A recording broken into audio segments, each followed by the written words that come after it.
സ്വപ്നങ്ങളും യാഥാർത്ഥ്യവും തമ്മിലുള്ള ദൂരത്തിൻ്റെ പേരാണ് അച്ചടക്കം. ഒരിക്കൽ കൂടി പറയാം, സ്വപ്നങ്ങളും യാഥാർത്ഥ്യവും തമ്മിലുള്ള ദൂരത്തിൻ്റെ പേരാണ് അച്ചടക്കം. ബ്രസീലിയൻ എഴുത്തുകാരനായ പൗലോ കൊയ്ലോയുടേതാണ് ഈ വാക്കുകൾ.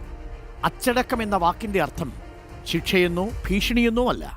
ഓരോ കാര്യങ്ങൾക്കും പരിധി നിശ്ചയിച്ചുള്ള പ്രവർത്തനമാണ് അച്ചടക്കം. തീരുമാനങ്ങളും പദ്ധതികളും ഉണ്ടാക്കിയാൽ മാത്രം വിജയിക്കണമെന്നില്ല. അച്ചടക്കമുള്ള പ്രവർത്തനമാണ് ആവശ്യം. ഒരു കൊച്ചു കഥ പറയാം. ഒരിക്കൽ രവി എന്ന കുട്ടി മുളവിത്തുകൾ നട്ടു. മുളയുടെ വിത്തുകൾ. എന്നും അവൻ വെള്ളം നനയ്ക്കാനെത്തും. ഏതാനും ആഴ്ചകൾ കഴിഞ്ഞിട്ടും വളർച്ച കാണാതായതോടെ അവൻ നിരാശനായി. അവൻ പരിചരണം ഉപേക്ഷിച്ചു. പക്ഷെ അവൻ്റെ മുത്തശ്ശൻ ദിവസവും വെള്ളം നനയ്ക്കാൻ അവനെ നിർബന്ധിച്ചു. പിന്നെയും നാളുകൾ നീണ്ടു. പെട്ടെന്ന് മുള ഉയർന്നു വന്നു. എല്ലാ ദിവസവും അതിവേഗം മുള വളർന്നു. അത്ഭുതപ്പെട്ട രവിയോട് മുത്തശ്ശൻ പുഞ്ചിരിച്ചുകൊണ്ട് പറഞ്ഞു, അച്ചടക്കം മുള പോലെയാണ്. ഒന്നും സംഭവിക്കുന്നില്ലെന്ന് തോന്നാം, എന്നാൽ മണ്ണിനടിയിൽ വേരുകൾ കരുത്തു നേടിയാൽ വളർച്ച അതിവേഗമായിരിക്കും. പ്രിയമുള്ളവരെ, അച്ചടക്കമാണ് നിങ്ങളുടെ സ്വപ്നങ്ങളെ യാഥാർത്ഥ്യത്തോടടുപ്പിക്കുന്നത്.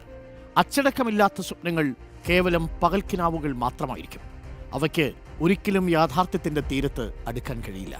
നിങ്ങളുടെ സ്വപ്നങ്ങൾ നടക്കാതിരിക്കുന്നതിൻ്റെ കാരണം നമുക്ക് ആ സ്വപ്നങ്ങളെ യാഥാർത്ഥ്യത്തിലേക്ക് എത്തിക്കുന്ന അച്ചടക്കമില്ല. എവിടെ എന്തിന് പരിധി നിശ്ചയിക്കണം എന്നറിയില്ല. ചിലപ്പോൾ നമ്മൾ അറിയാതെ പരിധി വിട്ടു പോകും പല കാര്യങ്ങളും. അതോടുകൂടി സ്വപ്നങ്ങൾ സ്വപ്നങ്ങളായി മാത്രം അവശേഷിക്കും.